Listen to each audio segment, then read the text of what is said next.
I'm Holly Schindler, an award-winning author as well as freelance editor, writing coach, and writing instructor. I'm also an indie author and publisher. And today, in our InDesign for Authors series, we're going to be taking a look at how to format your subheaders or section headings. All right, now let's get started here. Now, what I'm using as an example text is my book on narrative transportation, just to let you know what you're looking at. And I did in a previous video show how to create a body text paragraph style. A lot of this will seem similar if you watch that video. If you need to watch it now, I'm going to link to it at the top of the screen. And like I said, this is a very similar process, but I wanted to be sure to show this to you because there are some nuances, there are some differences, and I wanted to make sure that you knew all of these options existed. Now, admittedly, a subheader is something that will probably happen more often in nonfiction. That's what I have here, right? This is my book on narrative transportation. It's a writing craft book. Okay. But I can see all sorts of scenarios in which you would actually need a subheader if you were writing fiction. Say, for example, you've got multiple points of view. I can see you wanting to create a subheader using each character's name to show that you are shifting back and forth between viewpoints. I'm going to start here by creating a new body text style that will be applied to the paragraph below my subheader. This phrase here, a bit about me, I know is going to be a subheader. This is going to be the first paragraph below it. I'm bringing this up. I did do a short about this and it got a lot of attention. A lot of indie authors did not know this was sort of a design convention. So I want to mention it again here. Anytime you have sort of a section break within a piece of fiction or nonfiction, the first paragraph after any break is always without any indentation. You know, the first line will be completely flush left. And you're doing that because the section break, or maybe it's a chapter break, has already told the reader you're starting something new. So you don't need to tell them again at the beginning of, that paragraph. Every other paragraph after the first paragraph will be indented. The first paragraph will not. So what I want to do, I want to create a new body text for this introductory paragraph. Okay. So I'm just going to come up here, right click on body text, click duplicate style. I'm going to call this just body text first. And I'm going to come over to indents and spacing. And on first line indent, I'm going to set it to 0. Click OK. Okay, now I'm just going to leave that there for now. And I'm going to turn my attention to formatting my subheader itself. This line here, a bit about me.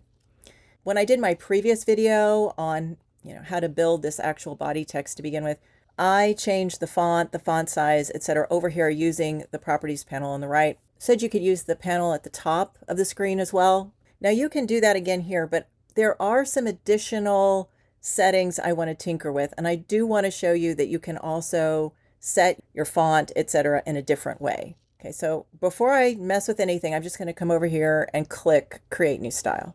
Now I'm going to double click on it, give it a new name, subheader. Okay, now I'm going to edit the style. I can come over here to Basic Character Formats, and I can change my font here. Now, the good thing about being your own cover designer is you already have all the fonts you used on your cover on hand, right? And you can use those throughout your manuscript for any kind of chapter title, title page, subheader. So I'm going to pick up a font from my cover here.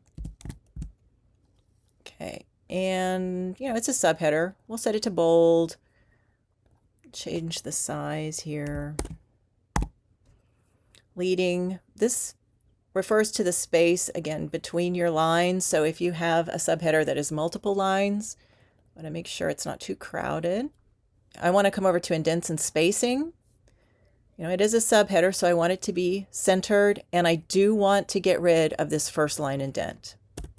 Now, in our subheader, I want you to pay special attention to this. This is going to help you a lot. This is the most helpful part of the subheader formatting. I want you to look at space before and space after.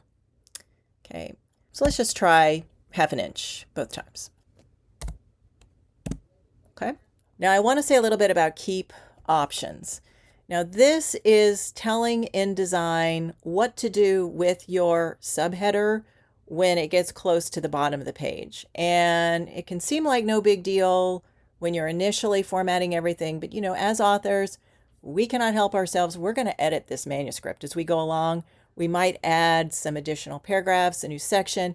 That's going to push things into a different place, right? And when your subheader kind of gets pushed down or reflows toward the bottom of a page, this is telling InDesign what to do, okay? This is telling InDesign how to format that.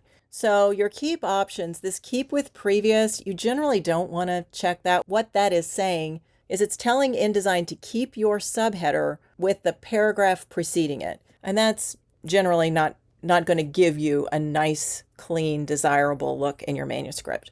What you want is keep with next. Aim for about, say, 2 lines. And what that is doing is it's telling InDesign you want that subheader to show up with at least 2 lines of text. And if you have, say, put in a few paragraphs and push things down, this will keep your subheader from showing up at the bottom of one page and the text immediately after that subheader on the next page. So your subheader stays with at least 2 lines of the next paragraph. And if there's not enough room, it'll put it over on the next page. Keep lines together. This is telling InDesign if you have a subheader that runs long and it's more than 1 line, it's telling InDesign to keep those lines together. InDesign will not break the subheader if the subheader is long and give you 1 line of a subheader on one page, the other line of the subheader on the next, right? It's going to keep the subheader together along with 2 lines of the next paragraph. Now back up in general, I want to show you this as well. Next style, we know we want every first paragraph after the subheader to be body text first. So we can go ahead and set that. Okay, now we have a beautiful subheader with white space above and below. And the reason I said that space before and space after is so incredibly helpful. How many of us have tried to go into a Word document and hit enter, enter, enter in order to get the right amount of white space between different sections? You don't have to do that here. You don't have to keep track of how many times you hit enter for subheaders or different kind of headers within the chapter. No, you just set your subheader, and every time you highlight a line and you click apply subheader, it's going to give you the exact same amount of white space.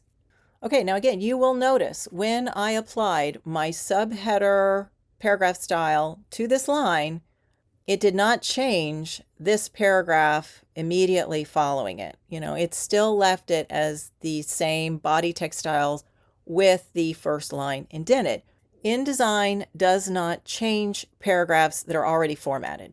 The reason I wanted to make sure that your subheader next style was set to body text first is, again, if you are adding new text as you're editing. That will ensure that the first paragraph after your subheader won't be indented. But for now, all we have to do is click body text first, takes care of it. Okay, now I think you're beginning to see here as you are going along, depending on what your manuscript has in it, you could have a ton of these paragraph styles. You might.